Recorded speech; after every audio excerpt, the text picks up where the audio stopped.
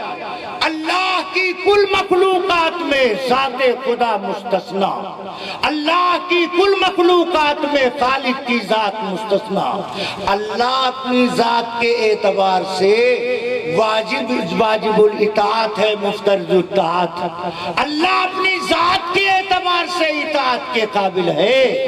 اللہ کے علاوہ کوئی ذات اپنی ذات کے اعتبار سے اطاعت کے قابل نہیں، بلکہ صفات کی وجہ سے اطاعت کے قابل، عظمت کے قابل، احترام کے قابل بنتی ہے. بچہ حافظ قرآن ہوا، حفظ کی صفت کی وجہ سے قابل احترام. بوڑھا حاجی ہوا، زیارت بیت اللہ کی صفت کی وجہ سے قابل احترام. اچھا قرآن پڑھنے والا ہے، قاری قرآن کی وجہ کی صفت کی وجہ سے قابل احترام. غیر خدا کی ذات عظمت کے قابل بنتی ہے صفات خارج کی وجہ سے. تنہا اللہ کی ذات ہے جو ذات کے اعتبار سے واجب الاطاعت ہے، مفترض اطاعت ہے، قابل اتباع. اسی لیے نبی علیہ السلام کی اطاعت کا قرآن نے حکم بیان کیا تو کیا کہا؟ اطیعوا اللہ و اطیعوا الرسول. اللہ کی مانو، پیغمبر کی اتباع کرو. یہ نہیں کہا اطیعوا اللہ و اطیعوا محمد، اطیعوا اللہ و اطیعوا احمد. یہ نہیں کہا محمد کی بات مانو، احمد کی بات مانو. محمد کی ذات اور ہے، اور صفت رسالت مل جانے کے بعد اب محمد صرف محمد نہیں رہے، اب ان کو محمد الرسول اللہ صلی اللہ علیہ وسلم کہا جائے گا. صفت رسالت جو اللہ کی طرف سے ان کو ملی ہے، اس صفت کے لگ جانے کی وجہ سے ابھی ذات کی اطاعت اللہ کی اطاعت کہلائے گی. من یطیع الرسول فقد اطاع اللہ. جس نے پیغمبر کی بات مانی اس نے اللہ کی بات مانی. نبی فرماتے مانا علی، جس طریقے پر میں وہ صحابی اور میرے صحابہ. یہ میرے صحابہ کا تذکرہ کیوں کیا؟ اس لیے کہ قرآن امت کو ملے گا صحابہ کے ذریعے سے، نبی کی تشریح امت کو ملے گی صحابہ کے ذریعے. جیسے نبی نے اللہ سے قرآن لیا اور صحابہ کو اللہ سے لے کر نبی نے قرآن دیا. قرآن کا معنی نبی نے بیان کیا، صحابہ کو دیا.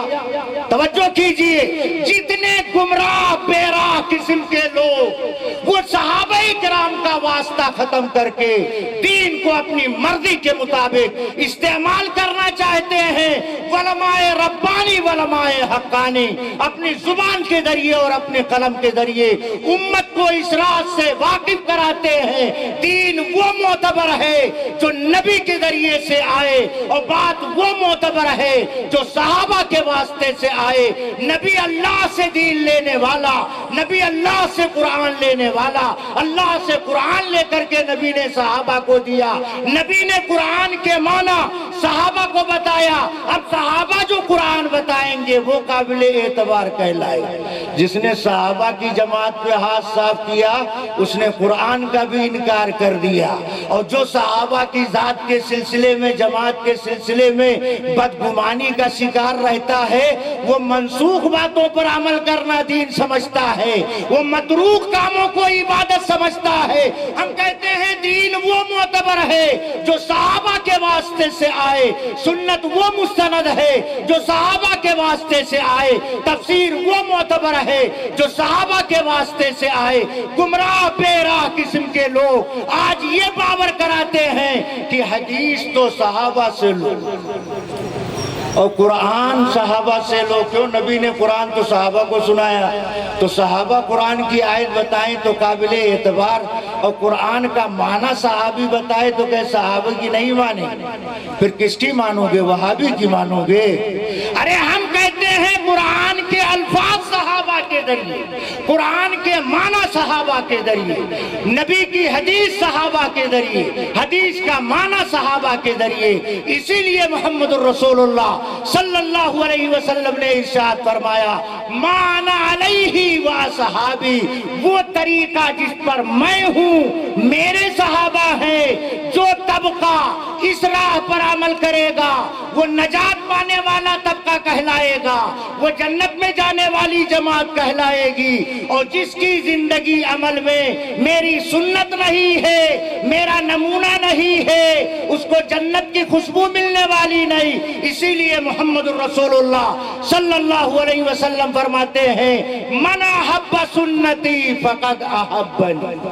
محبت کا معیار بتایا، نعرہ یہ محبت کا معیار نہیں، اعلان اور جھنڈا یہ محبت کا معیار نہیں ہے، یہ دیوبند کا ملفوظ نہیں ہے، نبی آخر الزمان کا برملا اعلان من احب سنتی فقد احبنی۔ جس نے میری سنت سے پیار کیا اس نے مجھ سے محبت کیا۔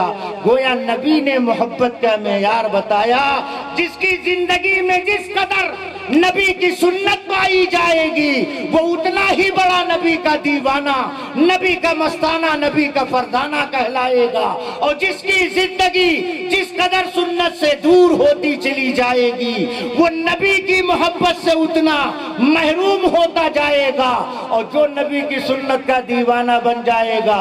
محمد الرسول اللہ صلی اللہ علیہ وسلم آگے فرماتے ہیں کان می فی الجنہ، جنت میں اس کو ہماری معیت و قربت عطا کی جائے، جنت میں اس کو ہماری معیت و قربت عطا کی جائے۔ معلوم یہ ہوا سنت پر چلنے والا جنت میں جانے والا طبقہ، سنت پر چلنے والا جنت میں جانے والا طبقہ، اور خلاف سنت زندگی بسر کرنے والا، جنت سے دور کیا جانے والا، جس قدر سنت سے زندگی آری، ترک سنت کی سزا اس کو ملے گی۔ اسی واسطے اللہ کے پیغمبر نے امت کو بطور ہدایت اس بات سے باخبر فرمایا من تمسک بسنتی عند فساد امتی، من تمسک بسنتی عند فساد امتی فلہ اجر 100 شہید۔ جس نے میری متروک سنت کو، مردہ سنت کو اس وقت زندہ کیا جب امت میں ترک سنت کا مزاج ماحول بنایا جا رہا، ایسے وقت میں جب سنتوں کے چھوڑنے کی بات کی جاتی، سنت کے تارک کی واہ واہ کی جاتی، ایسے وقت میں جو میری سنت کو زندہ کرے گا، ایک مردہ سنت کے زندہ کرنے پر 100 شہید کا ثواب عطا کیا جائے گا، 100 شہید کا مقام نہیں عطا کیا جائے۔ شہید کا مقام تو بہت اعلیٰ عرفہ، 100 شہید کا ثواب ملے گا، ثواب کا ملنا اور ہے اور شہید کے مقام کا ملنا اور ہے۔ محمد الرسول اللہ صلی اللہ علیہ وسلم نے صحابہ کرام کو مخاطب کر کے فرمایا جنت میں جانے والی جماعت وہ ہے مان علیہ واصحابی، جو میرے طریقے پر اور میرے صحابہ کے طریقے پر چلنے والے ہوں۔ صحابہ کو بطور عنوان اللہ کے پیغمبر نے اس لیے ذکر کیا کہ صحابہ کی جماعت صرف اس کے نبوت کے نعرہ لگانے والے نہیں، ان کو معلوم ہو جائے میرے آقا نے اس موقع پر یہ عمل کیا تو ان کا ضمیر اس عمل کو چھوڑنے کے لیے تیار نہیں ہے۔ حضرت عمر ابن خطاب رضی اللہ تعالیٰ عنہ نکلے، چلے جا رہے ہیں، سامنے ایک روڑا پڑا، وہ اس کو کراس کر سکتے تھے، مگر عمر نے جان بوجھ کر کے روڑے کو ٹھوکر ماری، لڑکھڑا کے گرے، بیٹھ کر اٹھے۔ ساتھی نے کہا آپ نے بلا وجہ یہاں پر ٹھوکر مار کر کے آپ گرے پھر اٹھے؟ تو حضرت عمر نے اپنے ساتھی سے کہا ایک مرتبہ میں محمد الرسول اللہ صلی اللہ علیہ وسلم کے ساتھ اسی راستے سے گزرا تھا، نبی کے ساتھ اسی راستے سے گزرا تھا، نبی کو ٹھوکر لگی تھی، نبی گرے تھے، بیٹھے تھے، جب میں اس جگہ پہنچا تو میرے ضمیر نے گوارا نہ کیا کہ نبی کے اس عمل کو چھوڑ کر کے ہم کراس کر جائیں۔ جو راستے کے نبی کے نمونے عمل کی حفاظت کرنے والے ہوں، ان سے بڑا سنت کا تابعدار کون ہوگا؟